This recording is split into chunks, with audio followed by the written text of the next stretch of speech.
Hello and welcome to Nimal's Academy. In today's session, we'll discuss some important newspaper articles from 28th November 2022. For more study materials and updates, you may also join our WhatsApp group. We'll provide the link of the group in the description below. So this is the list of topics that we'll cover in today's session. Let's start. The first article for the day is about the Pradhan Mantri Fasal Bima Yojana.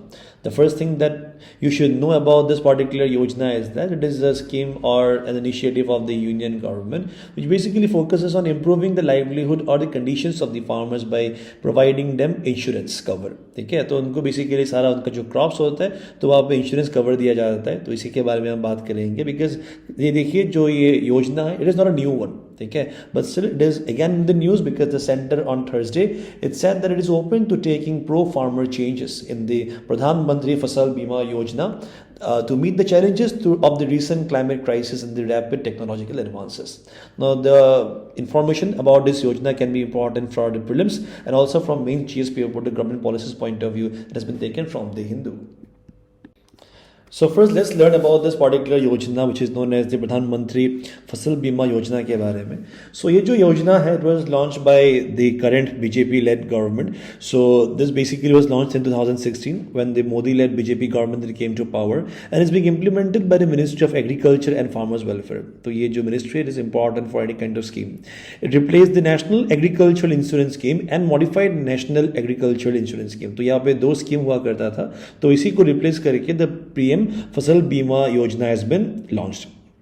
Right, अगर हम बात करेंगे about eligibility for this scheme तो यहाँ पे बताया जाता है कि farmers including share croppers and the terrain farmers. तो देखिए ये जो पर्टिकुलर स्कीम है तो इसके लिए you don't need to have land. ठीक है, इवन इफ यू आर टेरेन farmer then also you are eligible for this particular योजना. ठीक है, and if you are growing notified crops in the notified areas are eligible for this coverage. Objective का अगर हम बात करेंगे इस योजना का then it provides insurance coverage and financial support to the farmers in the event of failure of any of the notified crops as a result of the natural calamities, pests and diseases. तो देखिए कभी कभी क्या हो जाता है कि कोई भी मान लीजिए अगर मानसून नहीं हुआ, ठीक है, और मान लीजिए कि कोई भी इशू की वजह से कभी कभी क्या हो जाता है यहाँ पे जो क्रॉप्स है तो क्रॉप्स का यहाँ पे आप देखेंगे for example for the event of a flood या ड्रॉट लाइक सिचुएशन में तो कभी क्रॉप्स कभी फेल हो जाता है. ठीक है, तो इसी केस में ये जो क्रॉप्स का फेल को टैकल करने में या फार्मर्स को हेल्प करने के लिए यहाँ पे इंश्योरेंस कवरेज दिया जाता है and also financial support to the farmers. And also to stabilize the income of the farmers to ensure their continuance in farming because often it is seen that because of the low income of the farmers कभी कभी suicide करते हैं या farmers they just leave up the profession of agriculture and they try to do something else. ठीक है, तो ताकि यहाँ पे agriculture continue हो the farmers they stick to this particular agriculture तो इसीलिए यहाँ पे उनका इनकम को stabilize भी किया जाता है. To encourage the farmers to adopt innovative and modern agricultural practices so that जो productivity है so that can be enhanced. Right, and to ensure the flow of credit to the agriculture sector. तो ये सारा जो मैंने बताया था, so these are basically the targets you can say or the objectives of this particular योजना. ठीक है, और अगर हम बात करेंगे प्रीमियम जहाँ से अक्सर यहाँ से आपको पूछेगा क्वेश्चन कि how much premium does need to be paid by the farmer. ठीक है, तो अगर प्रीमियम का बात करेंगे then there will be a uniform payment of only 2% to be paid by the farmers. तो जो भी प्रीमियम है तो प्रीमियम का 2% यहाँ पे करेगा farmers for the kharif crop. Kharif crop आपको पता होगा जो समर सीजन में जो मानसून डिपेंडेंट क्रॉप्स है फॉर एग्जाम्पल राइस. ठीक है, तो इस केस में 2% जो प्रीमियम है that would be paid by the farmers. And rabi crops के लिए, for example, wheat के लिए 1.5% have to be borne by the farmers. In the case of annual commercial and horticultural crops के case में the premium to be paid by the farmer will be only 5%. The 5% यहाँ पे जो premium होगा it will be paid by the farmers in case of the annual commercial and the horticultural crops. And premium over and above these limits. ठीक है, अब बाकी जो यहाँ पे premium रहेगा except the ones which have been already paid by the farmer तो बाकी जो रहेगा no it will be paid by the government. और गवर्नमेंट देखिए कैसे पे करेगा. Government will be basically paying it in a shared basis. That is centre यहाँ पे करेगा 50% और स्टेट गवर्नमेंट पे करेगा 50%. But in the case of the north eastern region because माना जाता है कि नॉर्थ ईस्ट जो रीजन है यहाँ पे रेवेन्यू काफी कम रहता है स्टेट गवर्नमेंट के पास तो इसीलिए द नॉर्थ ईस्ट रीजन में 90% जो शेयर होगा it will be borne by the central government and only 10% need to be borne by the state government. ठीक है, and there is no upper limit on the government subsidies. तो यहाँ पे government subsidies के ऊपर कोई limit नहीं रहता है. लेकिन पहले का अगर हम बात करेंगे like in the earlier schemes में ना दैट इज जिससे रिप्लेस करके दिस योजना हैज कम इनटू एक्शन, तो उसमें लेकिन यहाँ पे लिमिट हुआ करता था, ठीक है। Even in the balance premium जो है if it is 90% also then also it will be borne by the government only. और गवर्नमेंट बिकॉज देखिए यहाँ पे इतना काफी बर्डन भी नहीं रहता है on the central government, because जो भी यहाँ पे बैलेंस रहता है प्रीमियम में even it is 90% it is basically shared between the central and state government. Earlier there was a provision of capping the premium, ठीक है, तो ये योजना से पहले there was a provision for of capping the premium rate which resulted in low claims being paid to the farmers, ठीक है। तो there was a capping, there was a limit, there was a restriction, but this capping has now been removed and farmers will get a claim against the full sum insured without any reduction। but अभी के time में, ठीक है, हम यहाँ पे बात करेंगे about recent amendment के बारे में, recent changes के बारे में, तो अब लेकिन यहाँ पे कुछ तरीके का एक लिमिटेशन लाया गया है। तो देखिए इसका जो स्कोप के बारे में अगर हम बात करेंगे, सो दी प्रधानमंत्री फसल बीमा योजना is currently the largest crop insurance scheme in the world in terms of farmer enrolment. And you know that India के केस में देखिए फार्मिंग हो गया, एग्रीकल्चर हो गया, तो यहाँ पे more than 70% of the Indian population is engaged in agriculture only. तो इसमें क्या हो जाता है, क्योंकि इतना ह्यूज पॉपुलेशन है इंडिया का और क्योंकि इतना huge share of the population is engaged in this particular agriculture, या आप कह सकते हो कि they are already you understand कि they are already into agriculture. So this is the reason why जो एनरोलमेंट है वो काफी ज्यादा रहता है in terms of the world, it is the highest, ठीक है। और एन एवरेजिंग 5.5 करोड़ एप्लीकेशंस यहाँ पे डाले जाते हैं अंडर दिस पर्टिकुलर योजना every year, and third largest in terms of premium receive, ठीक है। तो प्रीमियम जितना रिसीव होता है बाय द फार्मर्स, तो it is basically third largest across the world. So during the arduous seasons का अगर हम बात करेंगे ऑफ 17, 18 एंड 19 में, सो विच वर मार्ड, ठीक है, तो ये जो पर्टिकुलर सीजन्स है तो कहा जाता है this were basically not that beneficial for the farmers because they were marred by the extreme by the weather extremities.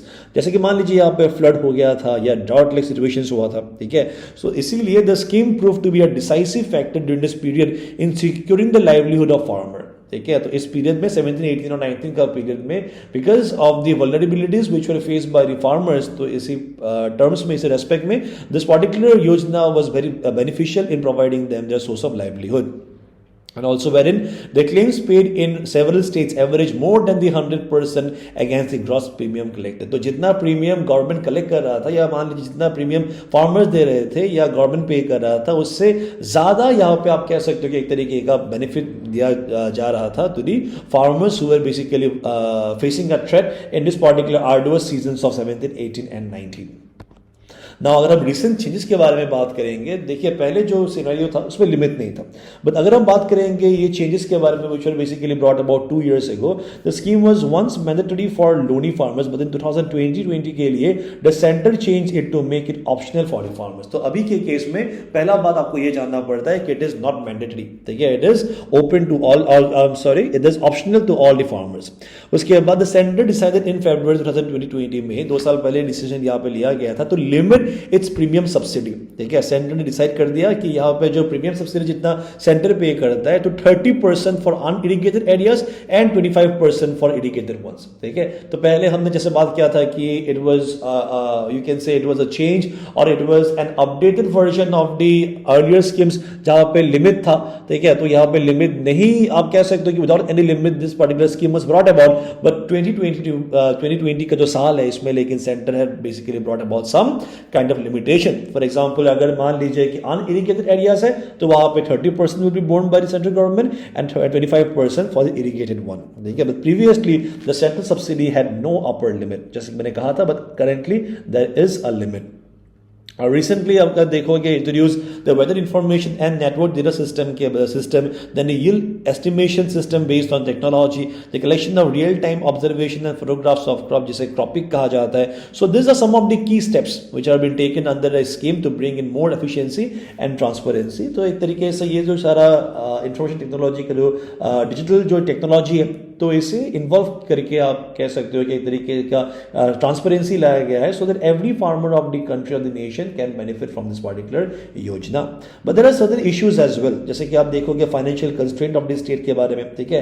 तो मेजर यहाँ पे बताया जाता है जो financial constraint of the state government and the low claim ratio during normal season are the major reasons for the non implementation of the scheme by the states, ठीक है। Because सब स्टेट के पास आप देखोगे, जैसे मैंने आपको नॉर्थ ईस्ट के बारे में बताया, और ऐसे बहुत सारे स्टेट है जहां पे इतना financial financially they are not capable to bear the premium subsidy, ठीक है, बिकॉज आपको पता होना चाहिए बस आधा ही यहाँ पे सेंट्रल गवर्नमेंट बियर करता है, बाकी तो यहाँ पे स्टेट गवर्नमेंट को बियर करना पड़ता है, तो इसीलिए कभी कभी it is not implemented by the states, ठीक है। उसके बाद क्लेम सेटलमेंट इश्यूज के बारे में तो मेनी फार्मर्स जो है they are quite dissatisfied with both the level of compensation and the delays in settlement. एक तो क्या होता है, जो आप कह सकते हो जो अमाउंट ऑफ कंपनसेशन होता है वो काफी कम मिलता है उनको, ठीक है, और एक यहाँ पे अगर उनको मिल भी जाता है तो ये क्लेम्स या सेटलमेंट जो है वो आप कह सकते हो इन गेटिंग द क्लेम्स वो काफी टाइम लग जाता है, ठीक है, it causes a lot of delays. So this are some of the issues that are been faced by the farmers and they basically can like demotivated in investing such kind of योजनास, right. उसके बाद अगर हम बात करेंगे implementation issues के बारे में, तो इंश्योरेंस कंपनीज जो है ना they have also shown no interest in bidding for the clusters that are prone to crop loss, ठीक है। तो देखिए कभी कभी ऐसा हो जाता है कि मान लीजिए जब कंपनीज को पता चल जाता है कि इस बार का जो प्रोडक्शन होगा वो कम होगा, या मान लीजिए कुछ अगर डिजीज की वजह से या कोई फेलियर की वजह से फ्लड हो या ड्रॉट हो, ऐसे केसेस में क्या हो जाता है जो कंपनीज है ना, कंपनीज को पता चल जाता है कि हमें अभी इस बार पे करना ही होगा, ठीक है। तो this is the reason why they take less interest in like implementing such योजनास। I hope you got my point, right. इसी टॉपिक के बेसिस पर एक प्लीज प्रैक्टिस क्वेश्चन दिया हुआ है, please answer in comment section. The next article is about natural farming के बारे में। तो इस आर्टिकल में यहाँ पे बताया गया है about the pros of the natural farming and how India can take initiatives to shift towards natural farming, ठीक है।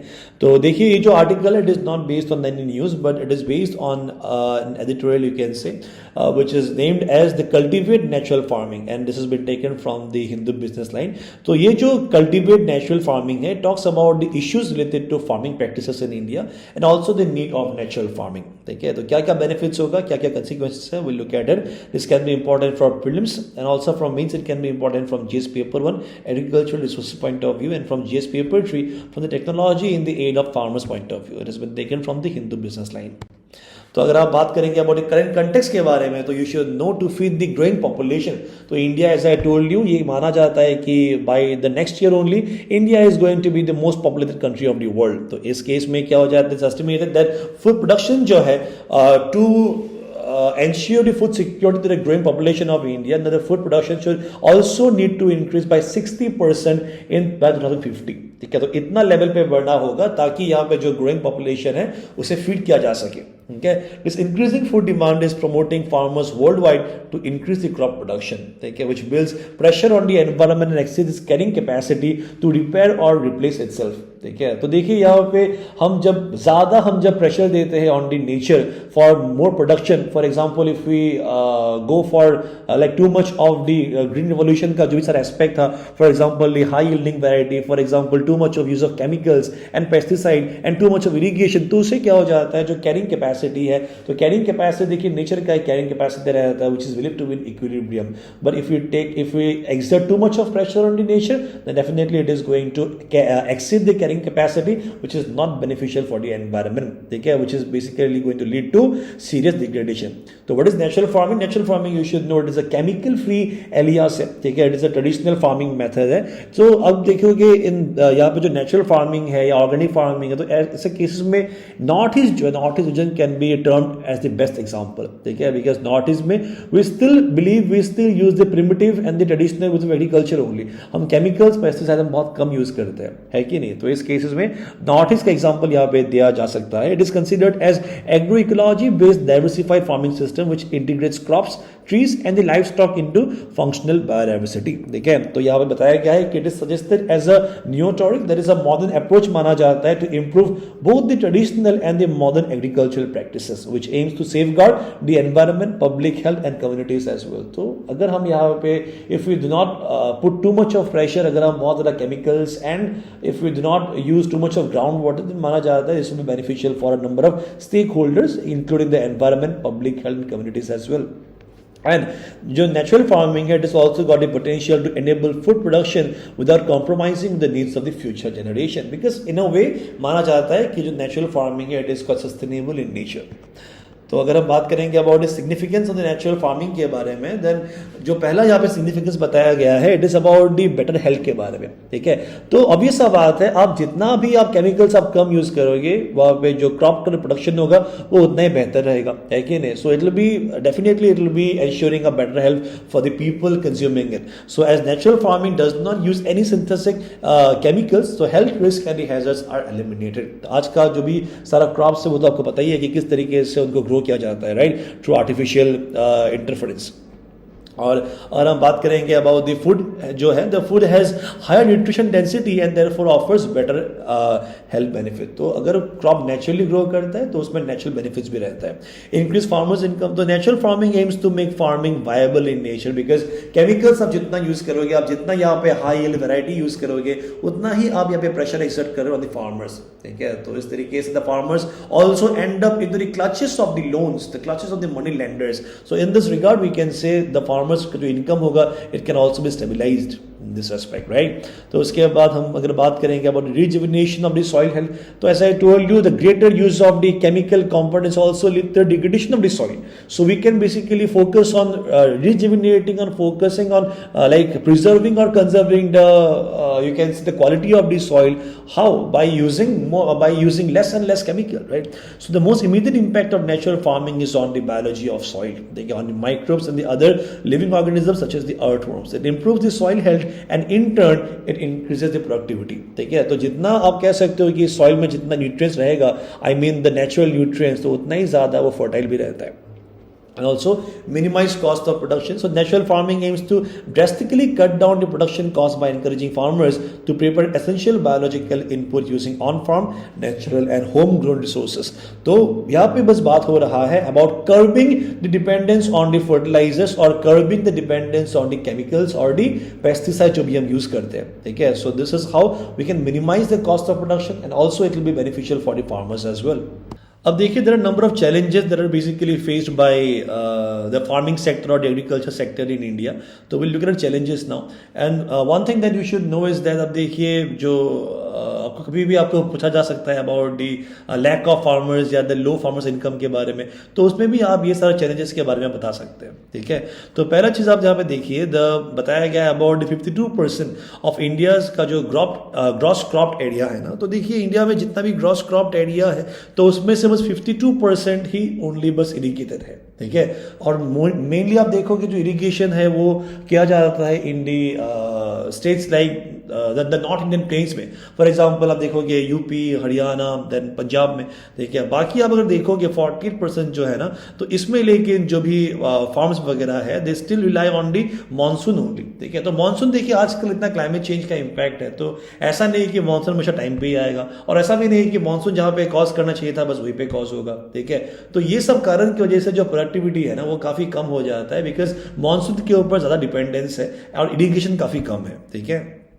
उसके बाद the lack of the readily availability of the natural input, तो farmers often cite the lack of readily available natural inputs as a barrier to convert into the chemical free agriculture, ठीक है। तो उनके पास यहाँ पे आप कह सकते हो कि एक उनको एक्सेस नहीं रहता है of the readily available natural input का, ठीक है। So not every farmer has the time, obviously उनके पास देखिए, because the farmers also need to like focus on the produce, right. तो उनके पास इतना टाइम नहीं है कि सारा कुछ वो नेचुरली वो मतलब जो भी सारा मैन्यूज वगैरह चाहिए वो नेचुरली वो उसे प्रोड्यूस कर पाएगा, है कि नहीं। सो not every farmer has the time भी नहीं रहता है, पेशेंस भी नहीं रहता है, ठीक है, और लेबर भी नहीं रहता है to develop their own natural inputs. And हम बात कर सकते हैं about the lack of crop diversification के बारे में, ठीक है। सो इंडिया में आप देखिएगा जो MSP है, that is minimum support price है, तो उसी आप देखोगे MSP नॉर्मली दिया जाता है इन सर्टेन क्रॉप्स ओनली, ठीक है। तो जहाँ पे MSP दिया जाएगा ऑब्वियस सा बात है farmers will also be motivated to grow those crops only, right. So यहाँ पे आप बात कर सकते हैं कि in spite of the rapid commercialisation of the agriculture in India, most farmers जो है assume cereals will always be their main crop, ठीक है। तो वहाँ पे फोकस कहाँ पे रहता है, सीरियल्स में रहता है, ठीक है। तो यहाँ पे सीरियल में इसीलिए रहता है फोकस बिकॉज द MSP जो है मिनिमम सपोर्ट प्राइस जो it is always in favour of the cereals only and they basically ignore the crop diversification, और इसीलिए एक तरीके का आप कह सकते हो कि एक मोनोटोनस क्रॉप प्रोडक्टिविटी रहता है। एंड ऑल्सो डिक्लाइन इन इल, ठीक है। तो नेचुरल फार्मिंग या ऑर्गेनिक फार्मिंग का जब भी हम बात करते हैं तो one thing that you should no is that Sikkim, आपको पता होगा शायद, Sikkim is the first organic state of India, ठीक है। तो वहां पर जब भी फार्मिंग प्रैक्टिस होता है वो कंप्लीटली ऑर्गेनिक ही रहता है। बट देन अगेन सिक्किम को यहाँ पे डिपेंड करना पड़ता है on the other states which are the major producers. क्यों? बिकॉज नेचुरल या आप कह सकते हो ऑर्गेनिक फार्मिंग में because of the lack of chemicals और because of the lack of the fertilisers वगैरह, तो इस केस में क्या हो जाता है, जो प्रोडक्टिविटी है ना वो ड्रास्टिकली कम हो जाता है, ठीक है। So Sikkim the first organic state in India has seen many has seen some yield declines following the conversion to organic farming, ठीक है। तो इसीलिए सिक्किम को डिपेंड करना पड़ता है। सो इस तरीके का जो एग्जांपल्स है, this examples motivate the other states as well, demotivate the other states as well, कि अगर हम ऑर्गेनिक में शिफ्ट कर जाएंगे कहीं हम लोग का जो डिपेंडेंस है वो काफी बढ़ ना जाए, ठीक है। So many farmers have switch back to conventional farming after seeing the zero budget natural farming return drop, ठीक है। तो ये जो नेचुरल फार्मिंग है, ऑर्गेनिक फार्मिंग है, तो इसमें जो प्रोडक्शन है वो इतना रैपिडली डिक्लाइन होता है। This is the reason why they need to shift back the conventional type of farming only. तो इसी टॉपिक के बेसिस पर एक मेंस प्रैक्टिस क्वेश्चन है, please answer in the comment section. The next article is about the constitution day which has been observed by the Raj Bhavan, a very important article that we are going to cover now. तो देखिए news बड़ा सरल है, that is governor B D Mishra has participated in a constitutional day which is celebrated at Raj Bhavan on Sunday, ठीक है। तो हम इस डे के बारे में बात करेंगे, क्या यहाँ पे इंपॉर्टेंट एस्पेक्ट्स है and also some of the important prelims oriented fact. It can be important for prelims and also from the mains, it can be important from GS paper two Indian positive point of view that's been taken from the Arunachal time. So if we speak about the constitutional day or the संविधान दिवस, या इसे कहा जाता है national law day भी कहा जाता है। So this is observed on 26th of November every year. This day is very important, ठीक है। तो देखिए इसे सेलिब्रेट क्यों किया जाता है, बिकॉज ऑन दिस डे 1949 में, ऑन 26 November 1949 जो कॉन्स्टिट्यूएंट असेंबली जो है ना, the assembly which is basically responsible for framing the constitution, now it formally adopted the constitution of India, ठीक है। बट यू शुड नो कि ये उस दिन में ये फोर्स में नहीं आया था, ये बन के रेडी हो गया था, इसे अडॉप्ट भी कर लिया गया था by the assembly, but then again it was basically enforced on 26th of January 1915। अब इस दिन को तो हम सेलिब्रेट करते हैं as the Republic Day of India, लेकिन हम इसे रिपब्लिक डे सेलिब्रेट करते हैं बिकॉज इसी दिन में इंडिया हैड अडॉप्टेड, और you can say the constitution had come into effect and as such India had become a republic nation, ठीक है। बट देन अगेन जो कॉन्स्टिट्यूशन है उसे पहले ही अडॉप्ट कर लिया गया था, एटलीस्ट 2 महीने पहले इसे अडॉप्ट कर लिया गया था on 26th of November 1949, and this was the reason why it has been observed as a Constitution Day. The Ministry of Social Justice and the Empowerment on 19th of November 2015, ठीक है। तो ये 2015 से it has been observing, तो this is an initiative of the Ministry of Social Justice and Empowerment and notified the decision of the government of India to celebrate 26th November as Constitutional Day every year। तो ये हर साल इसे observe किया जाता है, and this you can say the celebration of the Constitution Day in Arunachal Pradesh। तो चलिए थोड़ा ये भी जान लेते हैं कि how the constitution was framed, ठीक है। तो देखिए यू शुड नो कि ये जो फ्रेमिंग है, the framing of the constitution जो है it was basically done by the constituent assembly, ठीक है। बट ये जो concept of the constituent assembly है ना, it was first proposed by M N. Roy in 1934 में, ठीक है। और बाद में जाके the britishers had finally realise कि yes we have to make India independent now, then they had basically try to transfer the power, ठीक है। और इसी ट्रांसफर के लिए उन्होंने यहाँ पे फ्रेम किया था एक constituent assembly, and this was basically done by the cabinet mission plan of 1946, ठीक है। 1946 में यहाँ पे जो कैबिनेट मिशन प्लान था, now this was responsible for formation of the constituent assembly. तो यहाँ पे इलेक्शंस वगैरह होगा, ठीक है। जो भी प्रिंसली स्टेट्स है या मान लीजिए जो भी यहाँ पे रीजन्स है और British India, they would vote और and also they would select their they would elect their representative who would be responsible for framing the constitution of India. तो the constitution of India is framed by the constituent assembly. The assembly of India is appointed upon the number of committees यहाँ पे थे, ठीक है। तो जो यहाँ पे असेंबली था, the assembly was not doing it in itself, there were number of committees were appointed, ठीक है। तो जो कमिटीज है, कमिटीज से भी you will find often questions are been asked from the committees directly, ठीक है, to deal with the different tasks related to the framing of the constitution। तो यहाँ पे 8 मेजर कमिटीज पाया जाता है which was responsible for framing the constitution, और सबसे जो इंपॉर्टेंट है it is the drafting committee, ठीक है। Drafting committee you should know it was chaired by doctor B R Ambedkar, ठीक है।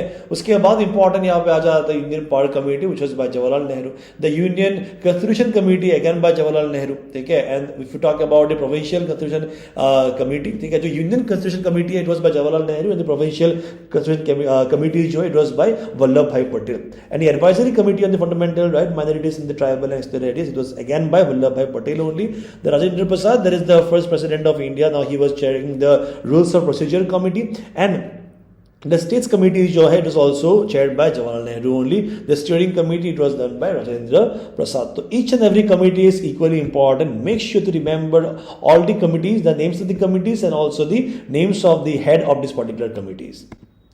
तो अगर हम कुछ यहाँ पे प्रीलिम्स के लिए इंपॉर्टेंट फैक्ट देखेंगे तो इंडिया का जो कॉन्स्टिट्यूशन है you should know it is the longest written constitution of the world, ठीक है। तो it is normally federal in nature with unitary feature, तो इसे इसीलिए क्वासी फेडरल भी कहा जाता है। Then it has got a parliamentary system of government which is basically on the same lines like the UK, ठीक है। The framing of the constitution जो है it took 2 years 11 months 18 days, इसे भी याद कर लीजिएगा। And the original copies of the constitution जो है it was not typed and not printed as well। तो ये हैंड रिटन में ये पाया जाता है और ये जो हैंड रिटन है it is basically done by प्रेम बिहारी नारायण रायजादा, ठीक है। तो उन्होंने अपने हाथों से लिखा हुआ है और ये जो कॉपी है ये पाया जाता है in a helium filled case with the library of the parliament, ठीक है। Originally the constitution of India was written in English and Hindi में और यहाँ पे जो मेन जो आप देखोगे जो प्रोविजंस है बिकॉज ब्रिटिशर्स ने हमें यहाँ पे काफी टाइम के लिए रूल किया हुआ था, तो मेन जो मुद्दा है it is based on the same lines of the Britishers only और ब्रिटिशर्स ने लाया हुआ था यहाँ पे गवर्नमेंट ऑफ इंडिया एक्ट 1935। तो आप देखोगे जो भी सारा स्ट्रक्चर है of the Indian constitution of the Indian polity it is quite और it is very much based on the government of India act 1935 only, ठीक है। The constitution of India has also borrowed some of its feature from a number of countries. बहुत सारा country से बहुत सारा features दिए गए because you should know India बहुत लेट से होता है इंडिपेंडेंट और क्योंकि इंडिया इतना लेट से इंडिपेंडेंट होता है नंबर ऑफ कंट्रीज और यू कैन से maximum of the countries have their own constitution, so India derived inspiration from number of constitution across the world, ठीक है। तो क्या क्या कॉन्स्टिट्यूशन से क्या क्या लिया है ये भी बहुत इंपॉर्टेंट है क्योंकि आपको ये डायरेक्टली पूछा जाएगा। So here is a list of the borrowed features of the Indian constitution कि ब्रिटिश से क्या लिया है, अमेरिकन से लिया है, देन आयरिश, कनाडा। तो ये सब जो इन्फॉर्मेशन है इसे काइंडली याद कर लीजिएगा बिकॉज आपको एग्जाम में डायरेक्टली पूछेगा। It's a very important part of the GS paper two Indian polity point of view. और इसी टॉपिक के बेसिस पर एक प्लीज प्रैक्टिस क्वेश्चन है, please answer in comment section. The next article is about the mission zero waste and plastic free के बारे में। तो इसी के बारे में हम बात करेंगे। जो इनिशिएटिव है ये पहले लाया गया था बट करंट न्यूज़ ये है कि the students of 4 schools in the GTC and the Tebo areas joined mission zero waste and plastic free, ठीक है, व्हिच वाज लॉन्च्ड इन, तो इसे पहले ही लॉन्च कर दिया गया था ऑन 1 अक्टूबर, ठीक है, बाय ईस्ट सियांग डीसी। तो इसी के बारे में हम बात करते हैं कि what this mission zero and plastic free is all about. It can be important from prelims and also from mains, it can be important from GS paper and point of view. It has been source from the Arunachal Times. तो अगर हम यहाँ पे बात करेंगे about mission zero waste and plastic free के बारे में तो ये लॉन्च किया गया था by the East Siang DC that is Tai Tagu, ठीक है। सो ये launch the mission zero waste and the plastic free GTC then Tebo, Ranighat and the लेगिंग एरिया, ठीक है, एट द ग्राम सेवक ट्रेनिंग सेंटर। तो इसे जीटीसी में लॉन्च किया गया था which stands for ग्राम सेवक training centre in east Siang district on 1 अक्टूबर 2022, ठीक है। वो हाल ही का ही न्यूज़ है तो इसीलिए इंपॉर्टेंट भी है। और इसका जो मिशन है, the mission has been taken up by the Green Army volunteers, ठीक है। और ये जो ग्रीन आर्मी वॉलंटियर्स है they have taken up the mission under the initiative of the East Siang district unit of the Adi Bane Ane Kebang, that is ABAK। This what is important, who is responsible for bringing about this mission. Then commenting the initiative of this particular unit, तो बताया गया है कि तागु there is a DC had said that keeping our city clean and garbage free is the responsibility of every member of the society, because you know Pasighat को smart city भी कहा जाता है। So it is not just enough to be smart enough because it is also important to be clean in nature, ठीक है। cleanliness जो है it should be a way of life, ठीक है। और इनका जो प्रेसिडेंट है दिस आदि बाने आने केबांग का जो president that is Oming Jamo Partin, he also spoke on this occasion.